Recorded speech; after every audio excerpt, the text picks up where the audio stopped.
Hi friends, ನಾನು ನಿಮ್ಮ ರೇಷ್ಮಾ ಮಂಜುನಾಥ್. ಇವತ್ತಿನ ವಿಡಿಯೋದಲ್ಲಿ ನಾನು ಬೂದಿ ಕುಂಬಳ ಸಾರು ಮಾಡೋದನ್ನು ತೋರಿಸ್ಕೊಡ್ತಾ ಇದ್ದೀನಿ. ಅದಕ್ಕಿಂತ ಮೊದಲು ನನ್ನ ಚಾನಲ್ನ ಸಬ್ಸ್ಕ್ರೈಬ್ ಮಾಡದೇ ಇದ್ದರೆ ಪಕ್ಕದಲ್ಲಿರುವ ಬೆಲ್ ಐಕನ್ನ ಒತ್ತಿ ಸಬ್ಸ್ಕ್ರೈಬ್ ಮಾಡಿ. ಹಾಗಿದ್ರೆ ಬನ್ನಿ ಬೂದಿ ಕುಂಬಳಕಾಯಿ ಸಾರು ಹೇಗೆ ಮಾಡೋದಂತ ನೋಡ್ಕೊಂಡು ಬರೋಣ. ಬೂದಿ ಕುಂಬಳಕಾಯಿನ ಕಟ್ ಮಾಡಿ ನೀರಿಗೆ ಹಾಕಿ ಇಟ್ಕೊಂಡಿದ್ದೀನಿ.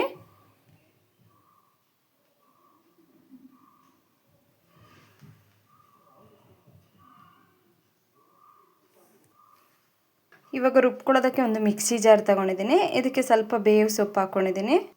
ಒಂದು 4 ಎಳೆ ಬೆಳ್ಳುಳ್ಳಿ ಹಾಕ್ಕೋತೀನಿ. ಒಂದು ಈರುಳ್ಳಿ ಹಾಕ್ಕೋತೀನಿ.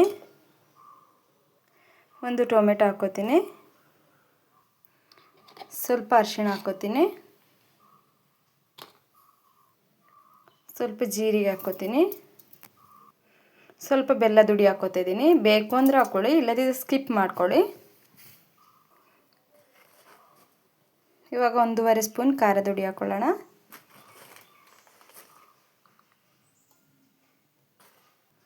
ಒಂದೂವರೆ ಸ್ಪೂನ್ ಧನಿಯಾ ಪೌಡ್ರ್ ಹಾಕ್ಕೊಳ್ಳೋಣ.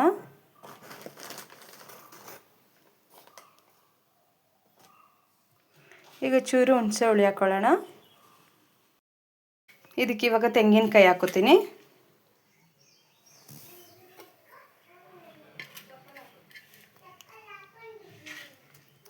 ಇವಾಗ ಇದನ್ನೇ ನೀರು ಹಾಕ್ಕೊಂಡು ನುಣ್ಣಗೆ ರುಬ್ಕೊಳ್ಳೋಣ. ನುಣ್ಣಗೆ ರುಬ್ಕೊಂಡಿದ್ದೀನಿ. ಈಗ ಒಂದು ಕುಕ್ಕರ್ ಇಟ್ಕೊಂಡಿದ್ದೀನಿ. ಇದಕ್ಕೆ ಎಣ್ಣೆ ಹಾಕ್ಕೊಳ್ಳೋಣ. ಈಗ ಕುಕ್ಕರಿಗೆ ಎಣ್ಣೆ ಹಾಕ್ಕೋತೀನಿ. ಎಣ್ಣೆ ಕಾದಿದೆ. ಸಾಸಿವೆ ಹಾಕ್ಕೊಳ್ಳೋಣ. ಸಾಸಿವೆ ಸಿಡಿತಿದೆ. ಇವಾಗ ಬೆಳ್ಳುಳ್ಳಿ ಮತ್ತು ಬೇವು ಸೊಪ್ಪು ಹಾಕ್ಕೊಳ್ಳೋಣ. ಇವಾಗ ಒಂದು ಈರುಳ್ಳಿ ಹಾಕ್ಕೋತೀನಿ. ಒಂದು ಟೊಮೆಟೊ ಹಾಕ್ಕೊಳ್ಳೋಣ.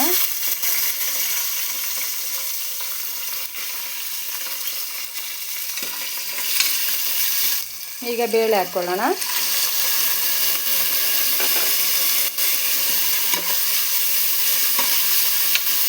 ಎಣ್ಣೆಯಲ್ಲಿ ಸ್ವಲ್ಪ ಈ ರೀತಿ ಮಿಕ್ಸ್ ಮಾಡ್ಕೊಳ್ಳೋಣ ಬೇಳೆನ. ಈಗ ಕುಂಬಳಕಾಯಿ ಹಾಕ್ಕೊಳ್ಳೋಣ.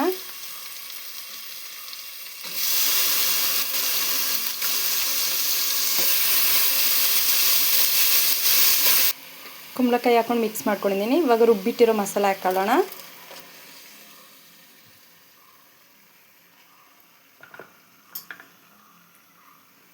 ಮಿಕ್ಸ್ ಮಾಡ್ಕೊತೀನಿ. ಈಗ ಅದೇ ಮಿಕ್ಸಿ ಜಾರಿಗೆ ನೀರು ಹಾಕ್ಕೊಂಡು ಹುಯ್ಕೋತಾ ಇದ್ದೀನಿ. ನೋಡಿ, ಇಷ್ಟು ಹದದಲ್ಲಿ ರೆಡಿ ಮಾಡ್ಕೊಂಡಿದ್ದೀನಿ. ನಿಮಗೆ ಎಷ್ಟು ನೀರು ಬೇಕೋ ಅಷ್ಟು ನೀರು ಹಾಕ್ಕೊಳ್ಳಿ. ಇವಾಗ ಇದಕ್ಕೆ ಉಪ್ಪು ಹಾಕ್ಕೊಳ್ಳೋಣ. ಉಪ್ಪು ಹಾಕ್ಕೋತಾ ಇದ್ದೀನಿ. ಇವಾಗ ಇದಕ್ಕೆ ಲಿಡ್ ಕ್ಲೋಸ್ ಮಾಡಿಕೊಂಡು ಒಂದು ವಿಶಿಲ್ ಕೂಗಿಸ್ಕೊಳ್ಳೋಣ.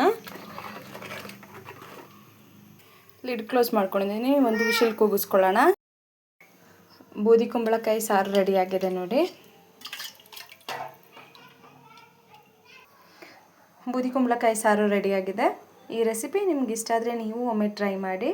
ಹಾಗೆ ನನ್ನ ಚಾನಲ್ನ ಲೈಕ್ ಮಾಡಿ, ಶೇರ್ ಮಾಡಿ, ಸಬ್ಸ್ಕ್ರೈಬ್ ಮಾಡಿ. Thank you for watching.